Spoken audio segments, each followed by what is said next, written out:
Disclaimer, this video is barely informative, so make sure you know exactly what you're doing before following anything you see here on your own devices. My SteamOS experience can be best described using a following anecdote. Picture this, you've just finished your quarterly family's gathering, you want to wind down, watch Sam Raimi's 2007 classic Spider-Man 3, and of course smoke a nice fat cigar. You decide to go with a new one. It's wrapped in a beautiful Connecticut leaf and it's been recommended to you by your fellow Dons. You light that sucker up as per usual, try to take a puff, and it doesn't work. No smoke, no flavor, nothing. Instead, it proceeds to slap you in your face, steal your Tobey Maguire live-action figurine, eat your dinner, spit into your fedora, and then just stares at you like nothing had happened. That's the best analogy I could find anyways. A while ago, my financial advisor recommended I put my hard-earned and meticulously laundered money into buying this tiny little gaming handheld called ROG Ally X. It was a great investment decision, I stand by it, don't worry about it. And I must say, I really enjoy it. It works with any game you throw at it, it runs such new and modern titles like Assassin's Creed 3 or Arkham Knight in higher frame rates than my PS5, it has big-ass battery, it's compact, it has 120Hz display, Thunderbolt connection, and if you throw some cyberpunk at it, it might even replace your oven. I am putting the overall experience in A tier, and it could even have been an S tier, if not for one tiny complaint I have, and it's that someone has been treating me like a lat wrap in their twisted OS experimentation project. Updates, weird drivers, crashes, updates, eating up resources in the background, crashes, updates, battery consumption, sleep mode not working, turning on randomly in the middle of the night and pumping those fans and RGB lights. You don't need to sleep, weak human. You need to witness my power. An overall lack of polish have effectively reminded me why the Mafia daily drives the fruity variety. And don't get me wrong, Windows on devices like this has its benefits. It basically turns your gaming console into a full-fledged pocket workstation at will.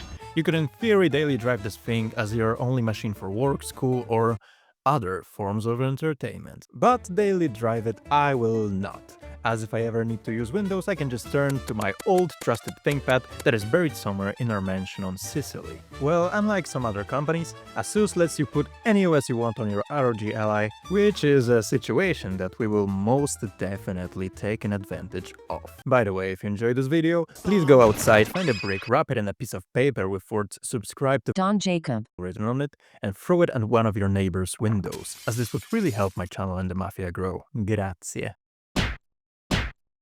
Steam Deck was a gaming handheld released in 2022 by creators of Steam, and it showed gamers around the world that Nintendo doesn't need to have a monopoly in this market and that they should prepare to war. The device uses SteamOS, which is a tailor-made, customized version of Arch Linux, but you wouldn't even notice it, and it doesn't really matter. What does matter is a polished, console-like experience with most of your Steam library ready to be played thanks to some compatibility magic Valve has developed to force Windows games onto Linux. And the result? Magnificent. Great battery life, great sleep mode, great performance, great UI, console look and feel, it's all, to put it simply, impressive. But not only on Steam Deck. As it turns out, with version 3.7, SteamOS brought official support for other gaming handhelds, which is an offer we can't refuse. If you'd also like to join the dark side on your own ROG Ally X, or any other handheld for that matter, before we begin you need to know one important thing. Your Windows installation, let's just say our methods will involve making it disappear. In theory, it's possible to dual boot Windows and SteamOS, but that's secret knowledge. I won't be showing you that. And as of now, SteamOS installer just nukes everything dead or alive on your hard drive. So, if for whatever reason you feel attached to your Windows installation, you hold it dear to your heart, you don't want to throw it into the fiery depths of hell, you really have two options here. First option. If you have the Mafia kind of money, you can buy a new SSD, take out the SSD with Windows installation, jam in the new one and install SteamOS there. Your Windows will be stored comfortably in some safe, and you'll be able to get back to it anytime you feel like long-distance relationships aren't for you after all. Second alternative, you can back up the whole Windows image into some drive or memory stick during a very hurtful cloning process to be able to recover it later. Here's how you can do it. First, it's good to go for a little weight loss journey with your Windows installation, as we will be copying everything, and we don't want it to take 13 years. You plug in the disk, you then go to Control Panel. By the way, yours should not be in Polish. My dear Windows decided it will ignore my language settings, which was truly a remarkable call on its side. Just wonderful if you think about it. Then, System and Security section, Backup and Recovery. Here, click Create System Image. If you now feel like you've been brought back to Windows 7 times, it's because you have. This over here is classic if it ain't broke, don't touch it for 16 years approach by Microsoft. You select the disk, click Next, start a backup and go smoke a cigar or two. This is gonna take a while. For the last step, it demands you create a system repair disk, but you don't have to give in. You can always just do it later. Now you should have the whole image stored safely on some external storage in a form of some unnatural software abomination, so we can stop crying now. Now, we can get ready to do some exterminating. Here comes the disclaimer, don't do it. SteamOS didn't work for me at the time of recording. Check out how similar operations went for others and what's the status when you're watching this video before continuing. Let's go.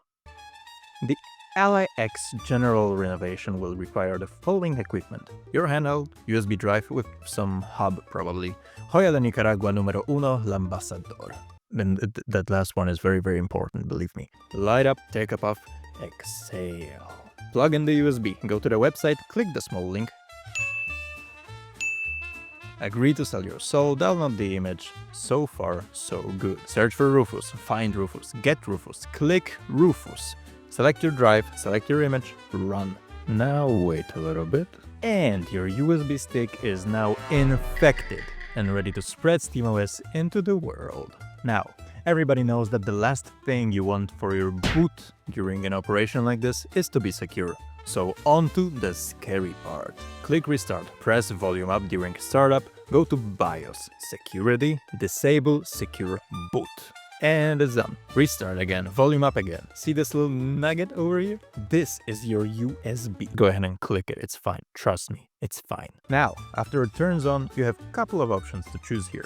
But none of them will work, unfortunately, except for this one, the brutal one. Full extraction, no coming back.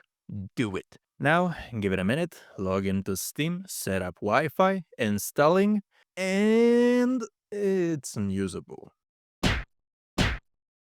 Yeah, don't get me wrong, it was very pretty. It was smooth like Gabe's chin over there when I touched it with touchscreen. The controller didn't work though, which is kind of a big deal when you want a game on the damn thing. It was good for about 60 seconds and then kept disconnecting on me, kind of like your mud. And it turned out I wasn't the only one with this problem. The Reddit Mafia has already faced this betrayal. By the power vested in me by my own video editing skills, I officially deem SteamOS a traitor and sentence it to 3 years of playing the launch version of Cyberpunk 2077 on a base PS4. I'm sorry, fratello, you've disappointed us. Although SteamOS is now officially done in the eyes of the Mafia, it has one last benefit up its sleeve. It's open source. All that means is that smart people can now take this source, twist it, turn it, do whatever the hell they want with it. And those people did. They took SteamOS and mutated it into Bazzite, a flexible powerhouse that works great on handhelds, PCs, fridges, Tamagotchis, and probably your granddad's old BlackBerry. It looks, works, and feels identically like, or even better than SteamOS, which makes me a one happy Don. And which should make you turn your attention to the like button underneath this video. Go ahead, don't question it. The Bazzite operation will require the following equipment: your handheld, USB drive with some hub probably. This can be the same rotten, disgusting SteamOS infested USB from earlier, and a bottle of 10-year-old Talisker single malt whiskey. And this last point is crucial, so don't you omit it. Also, as we've just nuked our Windows copy, we don't have Rufus, we don't have an OS, we don't have anything. So unfortunately, you will need to buy a MacBook for this next step. Let's go! Light up, take a puff. Hold, feel that nicotine, mate.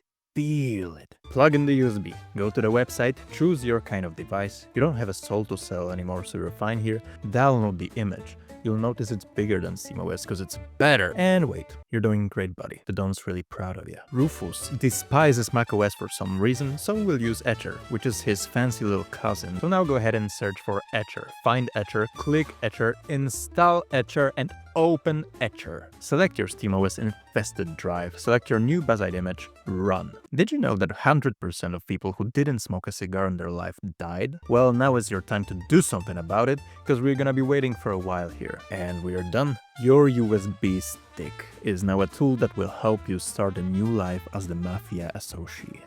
Restart, volume up, choose EFI1, start the installation process. It will ask you politely if you'd like to murder other operating systems on your hard drive, and we both know what is the correct answer to that. Watch the intro animation, and we're in. You wouldn't be able to tell SteamOS from Bazzite if I held a water gun to your head. If you didn't try to use controller, that is. My experience with Bazzite was absolutely fantastic. Better performance in games, better battery life, console-like experience, and those UI navigation sounds. And desktop mode looks even more polished than on SteamOS. I mean, look at this wallpaper. One thing you might want to install additionally is GE Proton to run some games. You can just look up how it works and how to do it. It's easier than making a margarita. But are there any downsides to using Bazzite versus Windows? Actually, there are. On ROG Ally specifically, you lose access to Asus control software, so no fluid motion frames, for example, although there are most certainly decky modes for that. Also, if you'd like to use this as your main PC, in addition to people looking at you weird at your local cafe, you will need to get used to some Linux quirks. This could be one of the best decisions in your life though. Think about it. Do you want to be Microsoft's bitch for the rest of your life, asking your co-pilot politely to kindly draw you a picture of your favorite pony? Or do you want to grow a pair and raw dog that image using ASCII art in Linux terminal like a real gamer? That's what I thought. Bazzite gets a big Don recommends stamp from me. Now all I have left to do is figure out how this thing will help me make money. I'm gonna go and play some Jump King now.